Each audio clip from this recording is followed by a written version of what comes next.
ल गाइस सामान चाहिँ यही हो हैन। अब यसको अनबक्सिङ भिडियो गर्छु म तपाईलाई कस्तो छ देखाउने छु।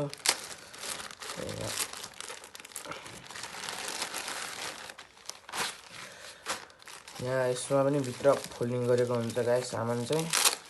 हेर्नु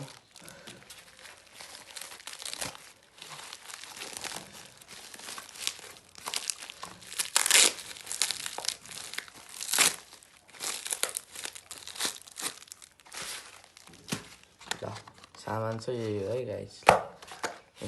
दुईटा ब्रेक प्याड यसको यहाँ लाग्ने हो। यसको यो खिच हो त्यसैले अब दुईटा आएको छ। यो अगाडिको फ्रन्ट ब्रेक हो।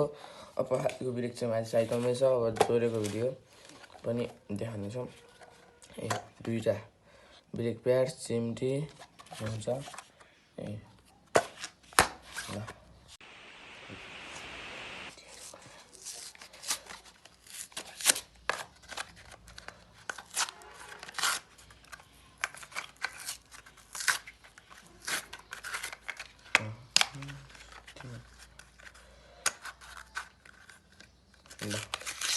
सामान चाहिँ यस्तो सेफ्टीको साथ आउँदो रहेछ। यहाँ छ यहाँ राख्नु। अब अर्को खोलौँ।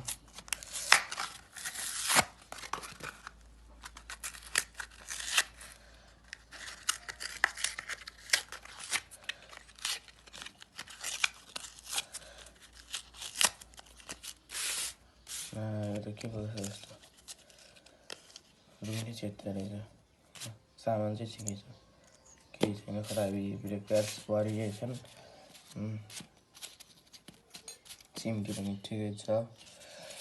दराज एप्सको सामान त्यस्तो नराम्रो हुन्न है गाइस, राम्रै हुन्छ। सब ठिक छ। अब यसलाई जोडेर तपाईलाई कस्तो पुग्छ आउने छ देखाउनेछौँ।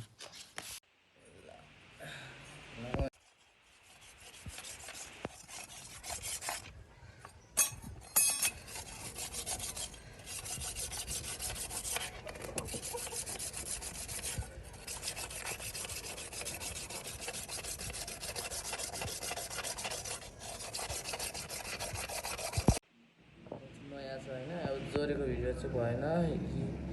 यसमा पनि हालिसकेको छ। यसमा पनि हालिसकेको छ।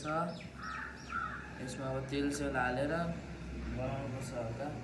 ल गाइस हामीले चाहिँ यो हालेको भिडियो चाहिँ बनाउनु भएन। यो नयाँ चाहिँ यहाँ हालिसक्यौँ।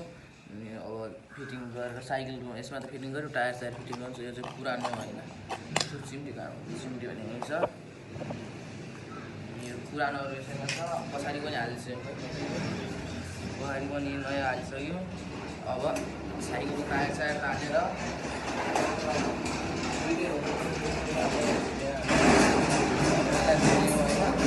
ल साइकल चाहिँ ब्रेक सिरेक रोटर सोटर हालेर सब रेडी भइसकेको छ। अब यसमा तेल हाल्न बाँकी छ। ब्रेक ओइल हाल्न बाँकी छ। अलि वासिङ सासिङ पनि भइसकेको छ। रोटर पनि यस्तो चम्किरहेको छ अहिले त। रोटर पनि अहिले दामी भएको छ। अब यसमा ग्रिप हाल्न बाँकी हो। अनि यसलाई मिलाउने एडजस्ट गर्ने।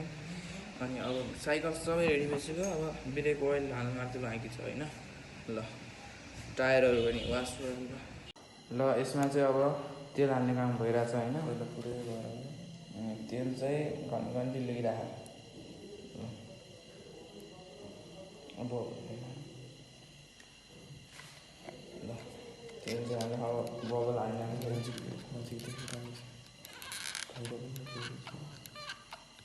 बबल यो अब यता त्यो अगाडिको यो फ्रन्ट ब्रेक हो। यो पछाडिको यो चाहिँ अब प्रेस गरिराख्नुपर्छ हैन। कहाँ के अघि तार हाल्नुपर्छ है। गयो त्यस्तो लाग्यो जस्तो लाग्यो। गयो कि होइन अहिले अहिले चाहिँ गइसक्यो। फोहोर तेल आउँछ।